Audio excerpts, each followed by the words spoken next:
Near mint condition, the home of collected editions. And check out that eye, that's exactly what we want to see. Woo, look at that panel, baby. And that, as they say, is that.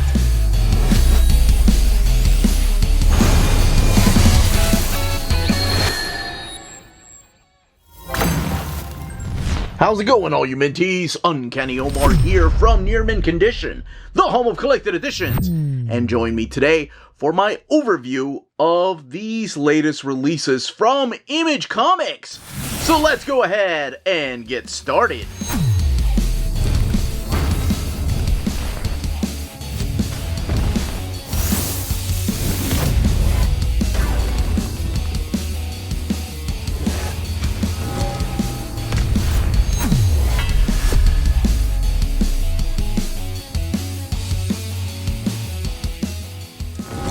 And welcome back, everybody. Before going any further, a big thank you to the folks at Image Comics for sending us copies of these collected editions. Each one of these collected editions has already been released in the direct market and book market, and I think Image is one of those few companies that releases books about a month in the direct market before they do the book market. I don't think it's every title, but some titles are like that. So just in case you're wondering when release dates are, I think all of these have already come out.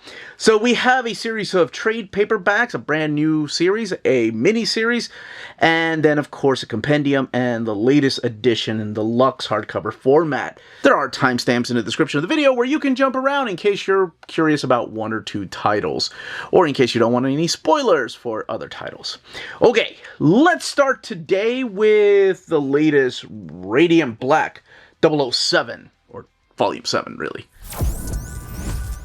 Okay, here we go with Radiant Black 7. Although it does say Volume 007 up there. Part of the Massiveverse. And before I even open this up, spoilers for what happened previously, because we had this big war that happened in the previous volumes.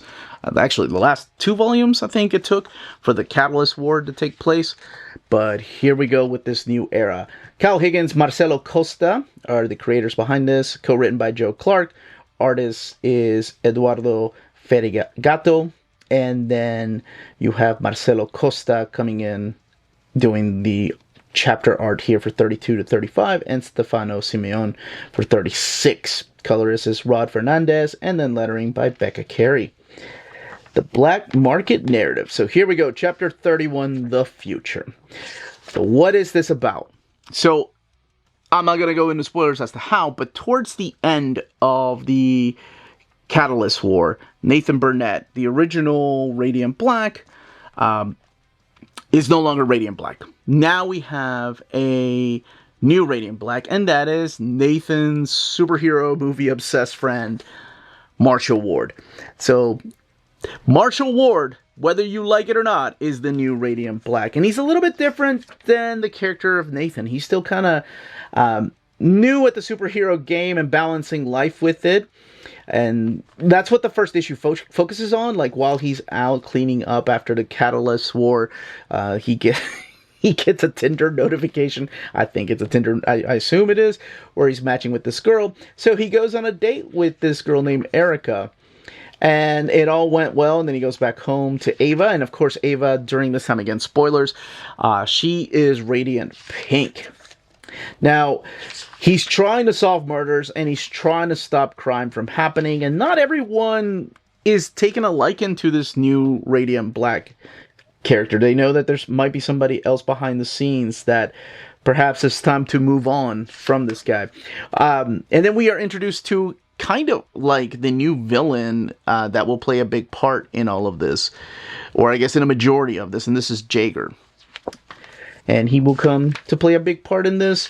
Now, I do like this aspect of the story. When he goes on a date, the next Tinder date, he decides to actually build a profile as Radiant Black.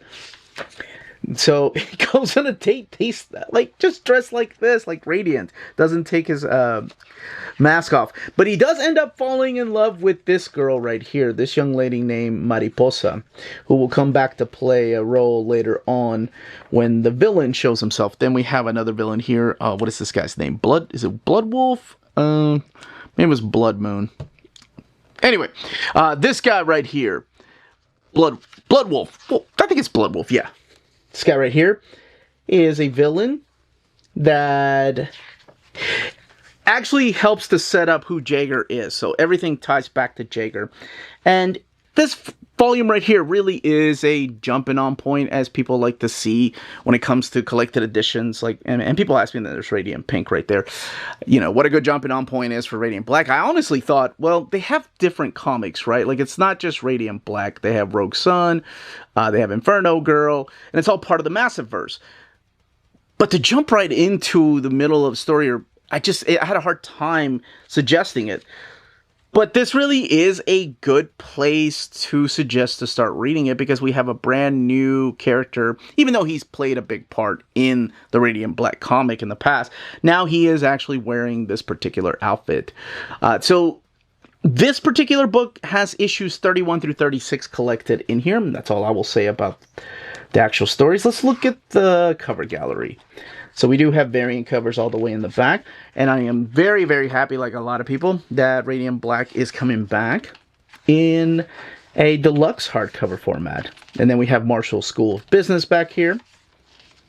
Yeah, he's a different character than Nathan was, even in the way that he fights and uses the costume. Mariposa, and there's Jaeger, and then some other character designs. And then, of course, the ever-expanding massive universe. Radiant Black, Rogue Sun, The Dead Lucky Inferno Girl Red, Radiant Pink, Cal, No One, Supermassive. Gosh, I didn't realize there were so many.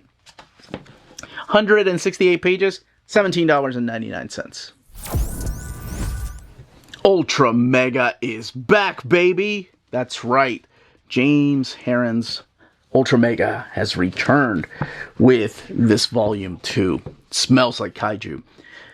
I think my overview of the first one was about 4 years ago, if I'm not mistaken, and I fell in love with this series. It is ridiculous, over the top.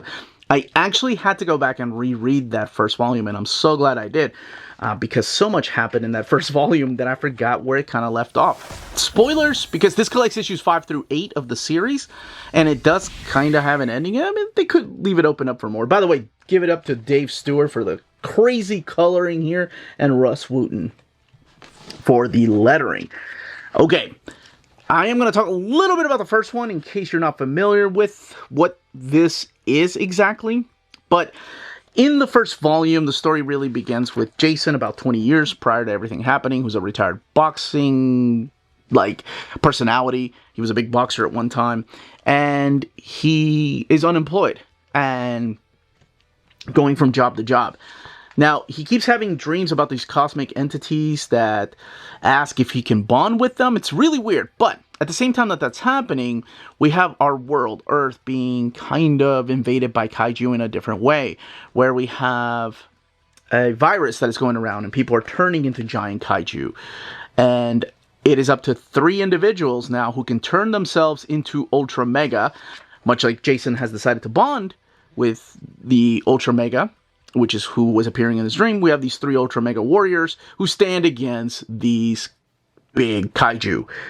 Well, at the end of the first volume, a huge twist. Again, spoilers for what happened, but it's coming up here soon as to what happened at the end of volume 1, because I've been waiting years to find out, even though I just had to reread it.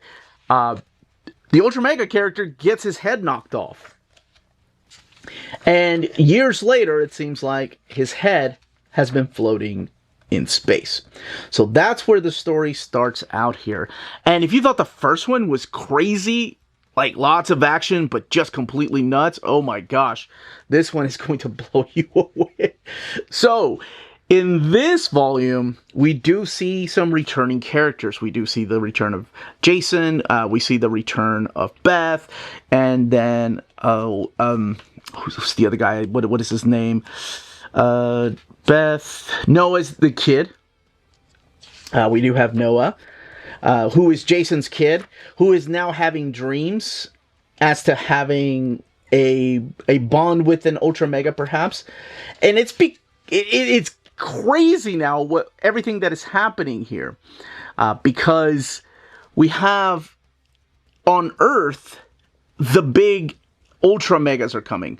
So we have more Ultramegas from outer space, and then we have this wasteland that is ruled by the Kaiju Queen that has now had an interest in the Ultramegas and Kaiju on Earth. So this is what the Ultramega looks like at first, and then this is Jason and Noah reuniting. And then Noah goes in detail as to what's happened to his mom, if you remember, at the end of the first volume. So yeah, you have reoccurring characters here, or returning characters from the first volume, and man, this goes nuts.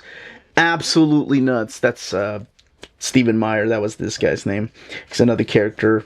But the kaiju that they have to fight here, and then who ends up actually donning the costume, and will they merge to become an Ultramega? Will they merge with anyone else, perhaps another kaiju or another type of being, to become an Ultramega? I will leave it to you to find out, but man, just when I thought the first one, having reread it, just, like, when did I read this one? This one I read 2 days ago. So just having reread it 2 days ago, and then immediately jumping into this book, I thought the first one was a little confusing, but it's my kind of confusing. Ever since the days of Ultraman, I've loved kaijus. And then this one just jumps to another level that I'm like, oh, that's where we're going to go with this. I don't want to spoil what ends up happening, but it's not what I was expecting to happen, especially when we're talking about giant monsters with giant superheroes that are supposed to be fighting each other. That does happen a lot, and much like the first one, there's a lot of graphic violence in there, a lot of language. I think this one is rated mature, if I'm not mistaken, as well as Radiant Black, because Radiant Black is rated, no, actually Radiant Black I think is only teen plus. This one's rated mature due to the language and due to the over-the-top ridiculous violence. If you like things like Kaiju number 8, my brother was telling me about that manga. I'm like, dude, that sounds a lot like Ultramega. You should check that out. Or Daniel Warren Johnson's Murder Falcon, or Do a Power Bomb, or Extremity, or things like over-the-top violence, Invincible. Yes, this book right here, 256 pages. This book retails for $24.99. In the back, we do have a thank you to all these people here, and a big thank you to all the readers. And that is Ultramega by James Harren, Volume 2. Smells like Kaiju. The Hive, Volume 1. This one has a really cool design right here. Looks like a honeycomb. Not sure if you can see. But these have like a glossy finish to it, while the back and the title have a flat tone to it. So this is a new series. This one, actually, here we go. It's written by A.J. Lieberman. Mike Henderson does the art. Iñaki Azpiazu does the colors and lettering. This is another one that is mature rating. This one due to the sexual content, and the violence, and the language. This collects issues 1 through 4 and has 128 pages, retailing for $15.99.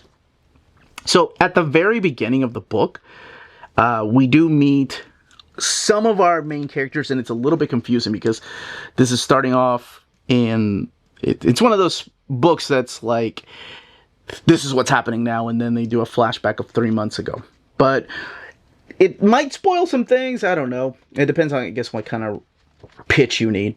But here we seem to have a conversation between these people, Benji and Mason, and this woman named Shay, who's just walking up to Mason and killing the rest of his friends, it seems. And she said that he has walked away and no one makes her look weak. So she tells the crane operator, or it looks like she's speaking to him telepathically, to pick him up and then drop him. Then we have a flashback that happened 3 months ago. And I can't show you because it's a couple of sex scenes, and so I, can't have the video pulled down, but I can actually explain what it is. So, what is being explained through here, and what is happening is that this is a group of people known as the bee workers. The Mason, for example, will become one. He's always had this ability to tell people what to do, and they actually do it. So, Shay is kind of like your queen bee. She's the one that puts this group together, and they go on heists. So it seems like I don't want to give away what happens, but it seems like the group at the beginning have information on Shay and are willing to sell it to people. And she's having none of it, and she doesn't want to look weak. So That's basically what the series is about. It's about a group of individuals that have the ability to make people do what they want, and they're all part of this organization or this small group, and it's getting smaller and smaller, known as the Hive. And Mason, what is his name? Mason Shaw happens to be one of them, who catches the attention of some of these other people, and they end up letting him into the group. And he doesn't know exactly what to do, and it does have something to do. It's not like a telepathic abilities. It's a little bit different than that, and does have something to do with bees. But it's something that he noticed that he could do at a young age. By the way, the artwork in here, my gosh, it is absolutely jaw-dropping at times, especially some of the action sequences. And I'm not gonna lie, some of the way that these ladies are drawn, for lack of a and I'm not gonna lie, some of the way that these the hot steamy scenes are drawn. Yeah. So that's what this is, with a lot of action, and at the very, very end we are introduced to perhaps another group that has something to do with the characters of Mason and Ash and what is this guy's name? Benji. And the bees. So if there's bees, there might be actual wasps out there with different types of abilities and powers. Now, is everything as it seems here at the beginning when she's going one by one and killing Mason and his friends? Well, I will let you find out, because I promise all of that is answered. And then in the very back, we do have just a couple of the single issue third printings and second printings. And then in between the chapters, you do have the actual covers, like so. And that is the Hive, 128 pages, $15.99. Space Opera Xanadax, Across the Unknown Dimensions of the Galaxy. What a mouthful, and what a freaking crazy ride this was. This is all done by Tom Scioli. And that has a very Tom Scioli title page right there. He did everything in the book here. And lettering and colors and the art. Oh my gosh. This is, of course, the gentleman that gave us the GoBots comic, the G.I. Joe vs. Transformers, the Godzilla's Monster Piece Theater, and then the Fantastic Four Grand Design. This is a super quick read. I went ahead and read it twice just to make sure I didn't miss anything. And there is a extra story in the back.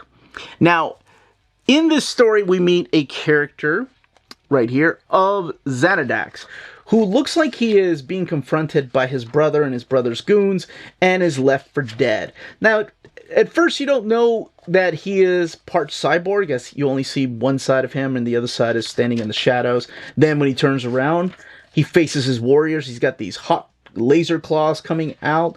Remember when Wolverine had that for, like, I don't know, an issue or two? Speaking of Wolverine, that dude's hair. But anyway, his brother ends up leaving him for dead, and you're like, okay, it's going to be a revenge story. He's going to go after his brother. No, we're going to move on. We're going to move on to the Cosmic Enemy number 1, the Public Enemy number 1. This is a character known as what is his name? It's Volkonokov. That's it. This guy. Yes, this guy, the mighty Volkonokov. So he is a cosmic intergalactic terrorist, perhaps. It seems like that they were able to finally capture him. And man, this thing is just nuts, because you're like, wait a second, what the hell has that got to do with Xanadax? Well, we'll come back to that in a second. Because then the space pirates get involved, and they're hijacking this particular land right here that's part of a spaceship.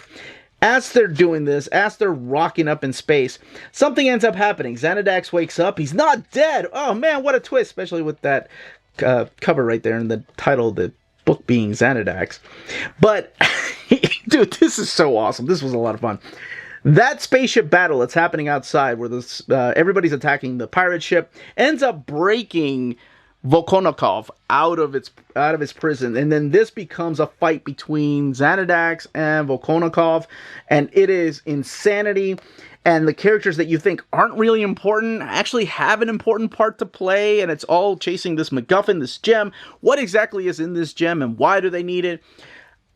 I read it twice and I was like, what the hell am I reading? And then I asked myself, why am I asking? This was a lot of fun, and this is the kind of fun that I like in comics.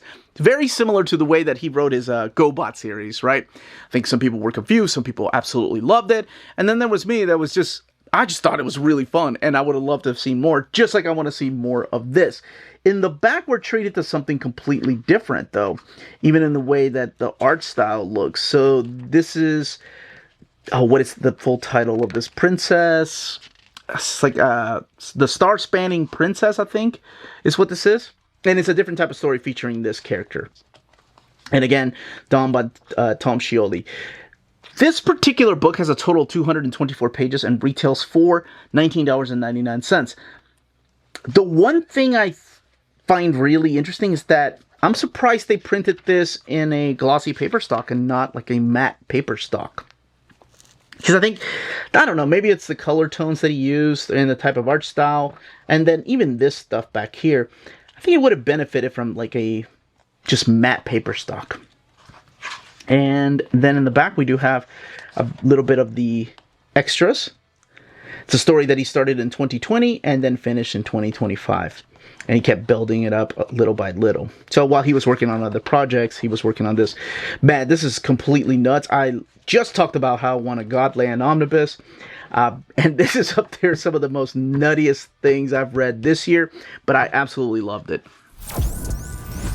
And it is that part of the video where we look at the spines of the books released from Image Comics here. And also a small reminder to smash that like button, please. It goes a long way for us here on the channel. Small thing you can do, but it does mean the world to us. Alright, let's continue with the overview. Next up is Spawn Compendium Volume 7. And one thing that I just wanted to point out, in case you're not familiar with these compendiums, is of course the size of the book. Now this is a trade paperback, and the trim size is that of a trade paperback. So soft cover and trim size of a trade paperback. The spine right here, of course, next to a marble Omni. Let's go ahead and shift the focus back to this. So over here, Compendium Volume 7, the cover here by Todd McFarlane, and then the Image logo, the Spawn Compendium 7 logo there, and then this image from Philip Tan.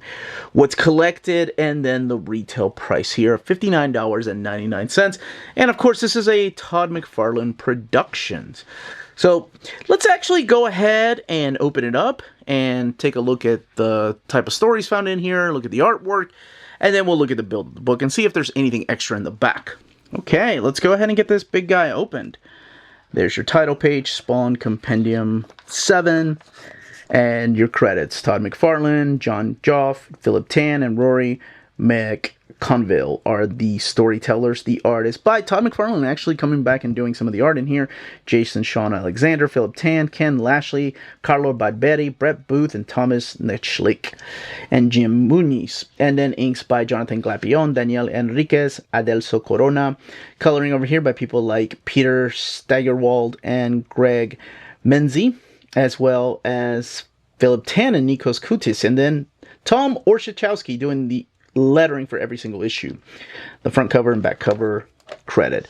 So we kick it off with issue 302. Collected in here is Spawn issues 302 to 350. The book has 1,096 pages and retails for $59.99. Spoilers for what happened previously, because we are in a different era of Spawn. And as a matter of fact, I don't think I've read some of the stuff before this. So a lot of the stuff in here I'm completely new. I think just like everybody else, I read the 300th issue, and some of the stuff here is making sense. And then, of course, some of these characters have been around for a while. But look, Todd McFarlane actually coming back for this She-Spawn story. So in this particular story, we have Spawn. And this time, again, spoilers, it is Al Simmons back as Spawn. Although we have not seen the last of the previous Spawn that has been around or playing a big part in the Spawn universe.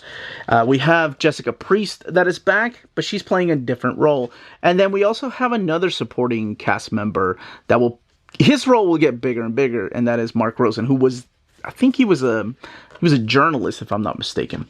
And at first it's the Violator story, but as we find out, the more you keep reading this, you get to find out that perhaps the medieval Spawn is not dead, that he has actually been in the Vatican, or beneath the Vatican.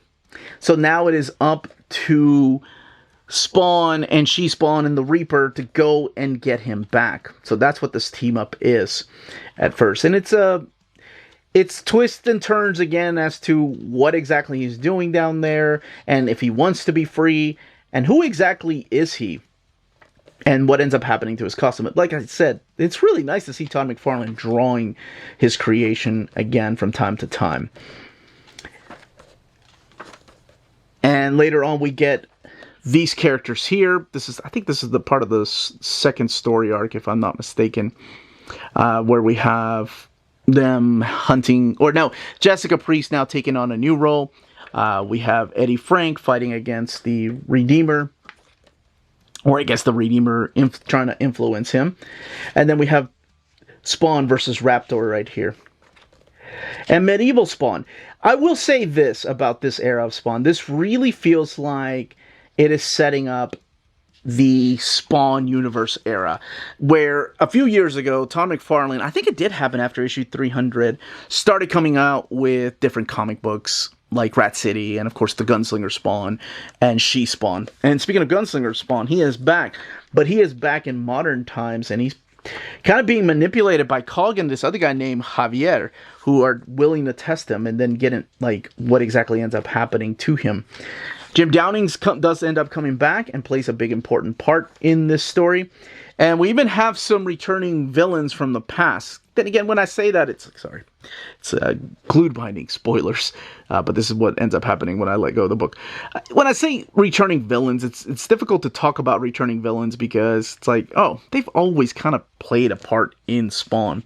But you have Overkill, you have characters like Cygor come back, and of course I mentioned the Violator coming back. But in here we do have the fight now between Spawn and Gunslinger Spawn, and then when they all end up teaming up, of course, you've got like a Team Spawn thing going, because we do have the return of Medieval Spawn through here, who will become a part of this team. But you've got characters like the Redeemer, you've got Gunslinger Spawn, you've got Jessica Priest, and then you've got Mark Rosen, and then of course Al Simmons Spawn. And this is a pretty cool scene. He's more worried about characters like the Freak coming back. Now, we do have newer villains, too, and formations and amalgams of newer villains. Like, we've got this new character named Monolith. We've got another character later on named the Soul Crusher. And a lot of the things that are happening here are happening within the city the city that's under the protection of Spawn. And I remember there's a couple scenes in here where the characters, whether it's She-Spawn or whether it's Mark, are actually talking to Spawn, Al Simmons, asking him, if he knows how to actually control his costume, if he knows how to control his powers. Eventually, there's another character that returns in here that makes me happy, and his compendium was just released, I believe. Well, I'm filming this. I think it was released this week, and that is the Haunt. So it's really cool to see characters like James Downing, but it was even more like a complete shock to me to see a character like the Haunt show up through here. The Haunt is this character right here, who first appeared. This is Daniel Kilgore. That's his name. Who first appeared, I think it was the Haunt #1 by Robert Kirkman and Greg Capullo. And he had enough issues. For some reason, they never collected them in an oversized format, but he had enough issues to get a compendium now. We have another character called the Forsaken here, and then this all leads into another war, because, Al Simmons has gone to war, of course, with heaven, with hell, earth, and now it seems like more and more it's getting closer to perhaps the other dimensions. We've got villains in here, not just the Forsaken, but also Sin showing up, which comes this, it's a big storyline through here. Cordelia, but this is when Al is teaming up with James Downing and also Haunt. And I love seeing the reporters here from Days Gone By. Nyx makes a reappearance through here. And as I mentioned, characters of Violator. We also have characters like Cataclysm and Cataclysm. And then we get the revelation as to who some of these characters are and who perhaps they've been all along. And I don't want to spoil what ends up happening, but there's a storyline through here towards the end It's taking place in Green World. And this is where we start seeing some new characters show up. But really who these characters are, it shouldn't, like, if you've been paying attention, shouldn't be coming as a surprise to you. It's pretty cool what ends up really happening to them. We've got Monolith again coming back through here. And then even perhaps some of the other Spawn characters that you may be familiar with. In Spawn's life, or Al Simmons' life. Now, one thing you probably noticed, as I'm flipping through here, and yes, this goes all the way to issue 350, with wonderful artwork by Brett Booth.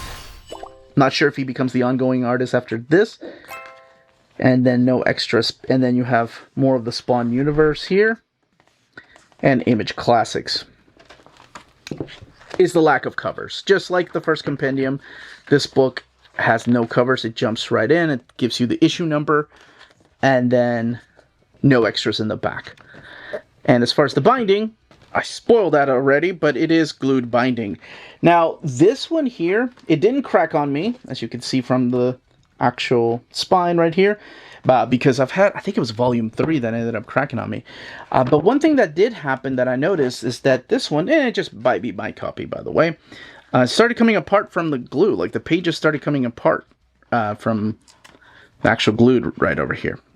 Not a big deal. That's something I can glue back with some book glue. But like I said, that just might be my copy. But that is Spawn Compendium Volume 7. Last but certainly not least is Monstress Deluxe Edition Volume 3. Now, one thing I do want to state is I had no idea they were going to send me the limited edition version. I was just expecting the hardcover version. These limited edition versions are absolutely stunning. Like, this is all debossed right here. And then you have the gold foil printing. They are limited to 500 because they're also signed. Yeah, but there's no way I'm going to be able to find a volume 1 and 2. But to kind of give you an idea of the dimensions of this, here it is compared to the size of a Marvel Omnibus. Of course, the big difference is the actual spine, though, because we have a flat spine, and the Marvel Omnibus has a round spine. Now, to give you an idea of what this looks like, next to the regular volumes 1 and 2, this actually looks more like a coffee table book, like something your grandmother would have as a Bible. It's absolutely beautiful. The 3, for example, the volume 3 is actually spelled out. And again, the gold foil. But you do still have Marjorie Liu and Sana Takeda as the creators there on the spine. And just like these over here, volumes 1 and 2, no dust jacket. It's just, well, what would be the art on board here. So yes, this is a limited edition, but there is a regular cover on the left-hand side. That, again, has the art on board, and that's the one that's available everywhere. Everything else underneath the book, besides the actual design of the book, is the same, including the content and the extras. So let's take a look inside of this book, and then we'll look at the build of it together, because the build is identical to the build of the deluxe editions. Okay, let's go ahead and get this book open. Here's your end sheets. Absolutely love those. The Known World. And then, like I mentioned, this is a limited edition, so it's a signed edition, which I was not expecting. I was really kind. And everything else is the same. Book 3, what it collects, Marjorie Liu, Sana Takeda, and then Russ Wooten doing the lettering and designs, and then Jennifer M. Smith is the editor. So collected in this particular volume is Monstress issues number 36 to 54. And this ended up winning, I think it won an Eisner, if I'm not mistaken. I know it won a Harvey and it won a Hugo, but I'm pretty sure it did end up winning an Eisner as well. It's beautiful fantasy world and absolutely stunning artwork. I've done an old reader, new reader on this, and so let me just, before I start talking about this book, I think it was about 3 years ago when Volume 1 came out, and I thought, my gosh, the artwork is absolutely stunning. I fell in love with the character designs, but to me, I think it was just overly wordy, like over-explaining everything. With Volume 2, it seems like Marjorie Liu took a step back, And in this volume, I was just taken back about, like, just with how much happened. And okay, I need to explain, first of all, spoilers, before going any further. So keep that in mind. I wasn't the biggest fan of book 1. I thought it was beautifully drawn or beautifully painted, and I love the character designs, but I thought the world building was a little bit of a slow burn, and then it just kind of became overcomplicated. So as I talk about this, keep that in mind. We have 3 different story arcs in here. In the first story arc, we have the character of Micah, who actually ends up being captured throughout a majority of the first arc. So that leaves Kippa working with Zin to try to go and save her. And then you have Tuya, the little girl. That's Kippa.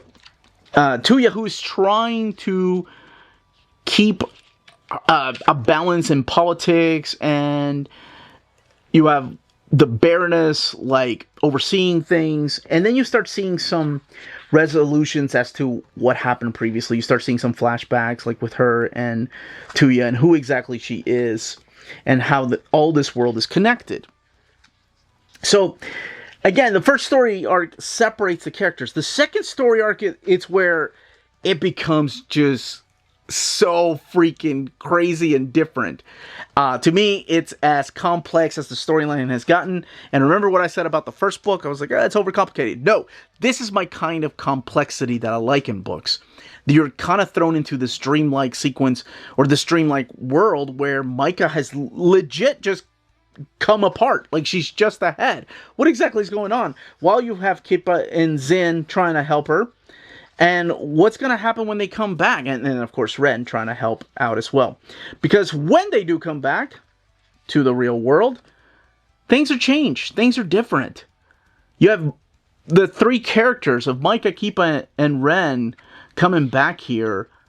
And they have found out that a year has passed in their absence. So this war's, like, the war that started off at the very beginning of the first part of this book, and really started off as the ending of the second book, where humans and the Arcanics are at war, may or may not be over.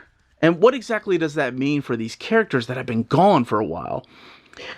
I know that this book right here, the third act in here, had some delays, so I think there were people that were waiting a long time. I really thought this was going to be the ending, because the second arc ends on a big cliffhanger, and I thought, oh my gosh, how are they going to resolve everything? We've got the Lord Doctor, we've got the ties to her father, we've got the Baroness, we've got this character named Areka, and are we really going to resolve everything here? Like, but no, this continues.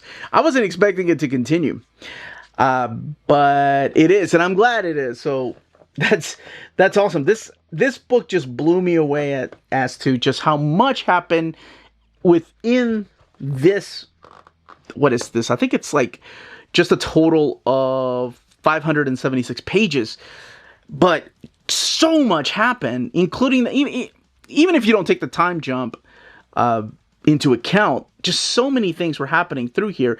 You've got Yvette, and there's this amazing scene, I think it's in the first arc, where Yvette and yes, where Yvette and the character of Kippa are talking. It's like, I love how Kippa just holds her own. So she's one of my favorite characters. And then, of course, in the back of the book, let's look at the extras. We have the sketches and variant covers. And there is a resolution here with the Queen of Wolves storyline that they've been... Man, it's some detailed and gorgeous art. And then the bio on the creators here. And again, your map. So let's look at the binding. It is sewn binding.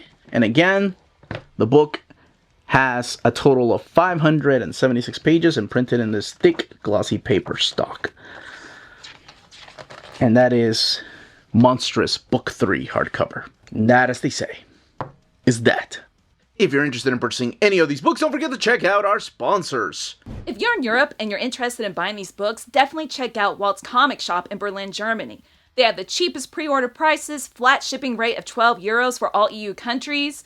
Emails answer within 24 hours, waltzcomicshop.com, and you can use the code nearmintcondition at checkout and get free shipping for all EU countries with your first order over 40 euros. That's Walt's Comic Shop, your reliable source for omnis and premium collected editions in Europe. Ding! CheapGraphicNovels.com, your online home for graphic novels and collected editions up to 50% off cover price. They have excellent shipping and prompt and helpful service. Check out their bargain deals for up to 90% off cover price. And don't forget that CGN also takes pre-orders. That way you don't miss out on the hottest releases. And they are currently running a special promotion for you Minties. If you're a first-time customer, after receiving your order confirmation email, reply back to that email and let them know Near Mint Condition sent you their way. They will then apply a free shipping promotional credit to your next order in the US. Cheap Graphic Novels, your source for the hottest books with the kind of deep discount, quality shipping, and customer service that will keep you coming back for more. And that was the content, the page count, and build of these particular releases. In the comments down below, let me know which books you are picking up, which books you haven't even heard of, and then again, which books you picked up just recently from Image that you have absolutely loved. What series you're continuing, and what series you're hoping will get a deluxe oversized format, whether it's a hardcover or some kind of absolute edition like they do from time to time. If you have any questions, leave them down below. Smash that like button on the way out. Everyone stay healthy and safe out there. Much love.